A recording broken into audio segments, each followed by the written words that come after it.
Ini beneran tamunya udah check out nih? Udah Pak, tadi udah saya konfirmasi sama Eko. Ah, parah. Heboh, sebuah video viral di kamar hotel menghebohkan banyak warganet. Dalam video tersebut memperlihatkan seorang petugas hotel melihat banyak pecahan uang 100.000 di kamar hotel. Selain itu, tamu di hotel tersebut sudah check out keluar.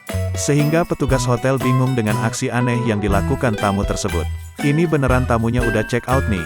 Tanya perekam video, dilansir Instagram Fakta Indo.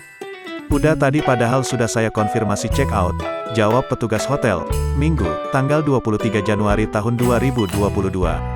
Perekam video menyebut petugas hotel sudah gila. Ah parah, gila-gila nih, jawabnya. Petugas hotel juga menilai janggal aksi tamu yang sudah check out. Ini parah nih, ujarnya. Komentar beragam pun menghampiri Instagram Fakta Indo. Suka banget sama orang-orang yang begini. Semoga yang ngasih tips rezekinya makin gede. Tulis Instagram Yusuf Hendratno. Telepon dulu tamunya buat konfirmasi. Daripada ngambil bukan haknya. Karena itu belum tentu uang tip. Daripada ujung-ujungnya lu malah nginep di hotel lain. Hotel Prodeo maksud gua. Tulis Instagram Dores_Azarina.